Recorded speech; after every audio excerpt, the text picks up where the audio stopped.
Ya, oke. Nah, sekarang kita membuka sesi pertanyaan untuk 3 pertanyaan terlebih dahulu. Ada yang mau bertanya? Yuk langsung. Oke.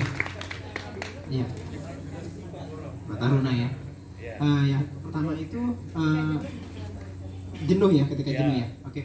Jadi pada dasarnya ini sempat terjadi juga sama saya gitu kan ya. Bagaimana kalau jenuh apalagi menulis ya, selain nge-vlog juga kan menulis itu butuh apa ya, nggak mudah karena itu kan tulisan itu butuh. Dan memang pertama itu kuncinya ternyata memang adalah passion gitu ya, passion. Dan setelah itu sebenarnya hampir sama antara menulis dengan nge-vlog, passion dan juga kejenuhannya sama, saya ngeliatnya sama, cuman bagaimana tipsnya gitu kan, bagaimana supaya nggak biasanya kejenuhan itu hadir ketika dia kayak merasa buntu, kira-kira saya mau posting apa ya gitu kan.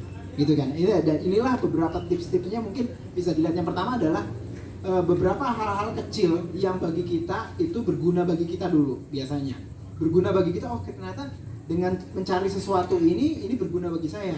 Nah, kalau misalkan kita merasa sesuatu ini berguna bagi saya, kalau kita bawakan dengan gaya kita mencoba untuk berempati dan merasa menjadi seperti orang gitu ya. Jadi kira-kira konten ini akan berguna nggak ya bagi orang lain? Dan biasanya sih yang saya jalani adalah, biasanya kalau saya mencoba menjelaskan sesuatu yang tadinya saya cari tahu sendiri dan akhirnya saya ngerti, terus habis itu kayak misalkan contohnya mungkin ada satu konten saya mengenai hubungan antara rasio kompresi dengan jenis bahan bakar. Itu saya menjelaskan. Pertama saya belajar dulu, yang pasti belajar, literasinya banyak. Setelah itu kan literasi itu panjang, belajarnya ada yang dari bahasa Inggris dan segala macam. Bagaimana kita bisa membawakan literasi tersebut dengan bahasa kita sehingga bisa dimengerti oleh beberapa orang-orang yang awam, yang bahkan nggak ngerti sama sekali apa itu kompresi, apa itu piston, apa itu bor, apa itu stroke gitu kan misalkan. Tapi mereka bisa ngerti dan bisa mencari jenis bahan bakar apa yang sesuai dengan kompresi dari rasio dari motornya mereka. Itu salah satu contohnya. Dan yang kedua adalah kita bisa ngelihat konten orang, bener banget. Tapi gini loh, kita berpikirnya adalah kita bisa membawakan dengan gaya kita, karena saya pikir baik ini tulisan maupun vlog ya.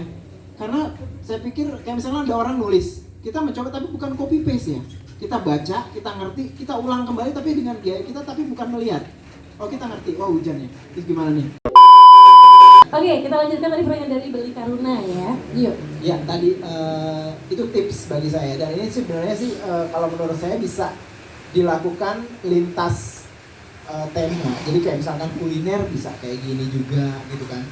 Si A dan si B kalau nyobain ayam taliwang Irama yang sebelah mana? Kayaknya baru makan ayam taliwang ya. Ya, itu bocoran. Jadi dibocorin beda kan? ya. Ya. Itu salah satu contohnya kayak gitu. Itu bisa apa aja. Tapi yang pasti adalah tentukan awalnya tema, dan biasanya kita harus konsisten di tema tersebut. Dan mulainya dari yang fotonya yang benar-benar sempit sih gitu ya. Saya waktu itu pernah ngomong beberapa teman-teman sekolah ya, SMA, misalkan mereka mau mulai seperti itu. Contohnya gini, kalau misalkan seorang vlogger yang baru memulai aja yang di gang kamu tuh, semua penjual makanan kamu review aja, itu paling gampang kan. Yang pertama adalah passion dia untuk bisa mereview, terus habis itu di gang tersebut dulu, terus itu nyoba mulai lagi merambah ke daerah-daerah lain, dan semakin lama semakin luas. Contohnya seperti itu. Dan itu dia, baca review orang atau baca tulisan orang tentang sesuatu hal ilmu pengetahuan, dan kita mencoba untuk membawakan sendiri dan apa yang kita tangkap. Karena biasanya membaca dan pada saat kita mengungkapkan dalam sebuah vlog itu beda banget cara pengucapannya gitu kan. Beda untuk menunjukkan kayak misalkan tadi ya, rasio kompresi itu apaan sih? Rasio kompresi kan bingung orang kan, 12:1 apaan gitu, 12:1, 10:1, 9:1 tuh apa gitu kan. Ternyata kan itu kan ternyata volume gitu ya, volume pada saat pistonnya berada di bawah sama volume sisa pada saat pistonnya berada di atas, itu ternyata di 9 liter pada saat di atas tinggal 1 liter, 9:1. Itu banyak orang, oh gitu artinya. Kenapa butuh contohnya kenapa butuh bensin yang yang oktannya lebih tinggi pada saat kompresinya tinggi? Karena pada saat kompresinya tinggi gitu ya, dia itu butuh bensin yang meledaknya lebih lambat. Jadi oktan lebih tinggi, meledaknya lebih lambat, bukan lebih cepat. Jadi oktan lebih tinggi, dia meledaknya lebih lambat dibandingkan. Jadi bensin premium yang dengan Pertamax turbo kalau disulut itu paling cepat premium. Pertamax turbo malah agak terlambat. Tapi itu mili detik gitu kan ya. Gitu, itu salah satu contohnya. Dan saya sendiri pada saat baca, oh saya ngerti gitu ya, puas gitu kan. Nah coba kita bawakan ke sebuah vlog gitu. Apa yang kita peroleh, ilmu kita peroleh vlog gitu. Misalkan ya vlog yang monolog kayak gitu, jelasin segala macam. Dan kalau itu berhasil, kita bisa membuat orang lebih mengerti sesuatu, artinya jadi lebih berguna, dan itu pasti ada kepuasan tersendiri sih. Di luar berapa viewernya gitu ya. Cuman kalau menurut saya viewer itu akan bergantung juga dengan konten. Kalau kontennya bagus, saya tuh orangnya yang punya prinsip adalah good news is kan ada bad news is a good news gitu ya. Bad apa sih kalau dalam jurnalisme koran gitu kan ada bad news is a good news. Kalau saya good news is a good news. Tetap sesuatu yang baik itu harus berasal dari sesuatu yang baik gitu. Nah, kalau kita bisa ke situ, saya yakin algoritma Google, algoritma dari YouTube itu pasti menunjuk ke arah situ. Hal-hal orang-orang yang mulai, memang sih beberapa hal-hal yang clickbait itu memang cepat. Cuma biasanya itu nilainya atau keberlangsungannya nggak lama. Biasanya kalau hal-hal clickbait, orang lihat clickbait, oh ternyata hasilnya isinya nggak sesuai dengan gembar-gembor judul. Misalkan contohnya begitu. Ya lama-lama ditinggalin. Tapi kalau kita sesuai judul dengan apa yang kita buat konten, dan konten tersebut berguna dan membuat orang mengerti banget dan membuat orang tuh punya sesuatu yang bisa didapat, itu saya yakin banget akan langgeng ke depan. Dan juga memang kadang-kadang jadi gini, kita tuh merasa kayak putus asa atau bosan apa segala macam tuh kadang-kadang berasalnya juga dari konten kita kok nggak ada yang nonton gitu, kadang-kadang di situ.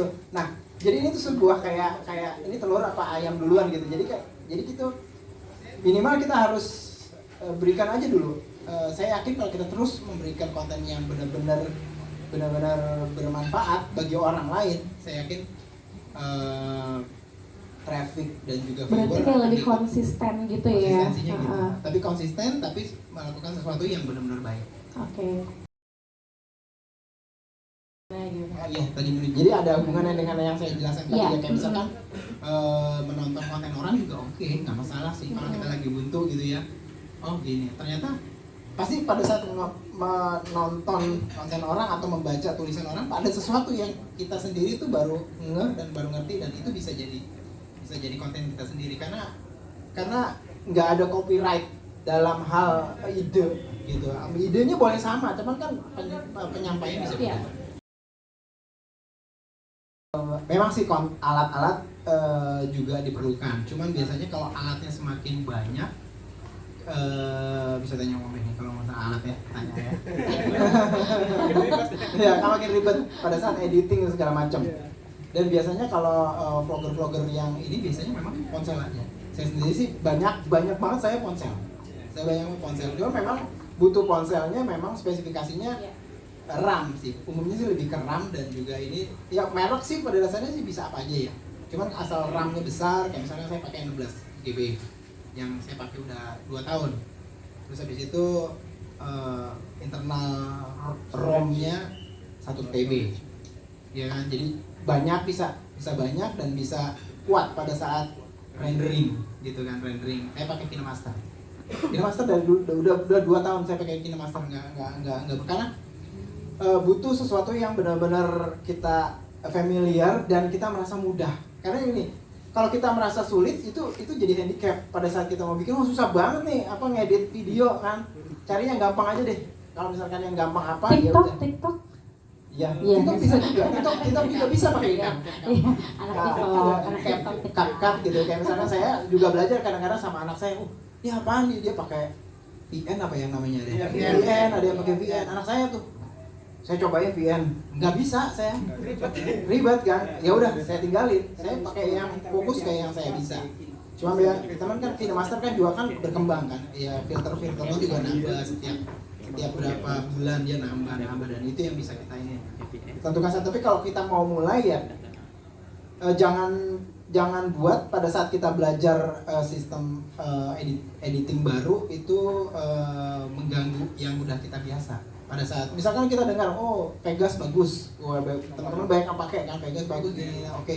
Kita mau ke situ ya belajar, tapi belajarnya itu jangan menghabiskan waktu kita untuk konten yang ini sampai kita oke dan bisa bener Vegas baru pindah gitu. Lebih ke situ sih. Kalau menurut saya kalau editor sih kayaknya macam-macam sih, kadang-kadang juga tergantung kebiasaan gitu ya. Kalau saya sih pakainya KineMaster. Ada beberapa yang bilang Vegas gampang kok. Iya memang gampang.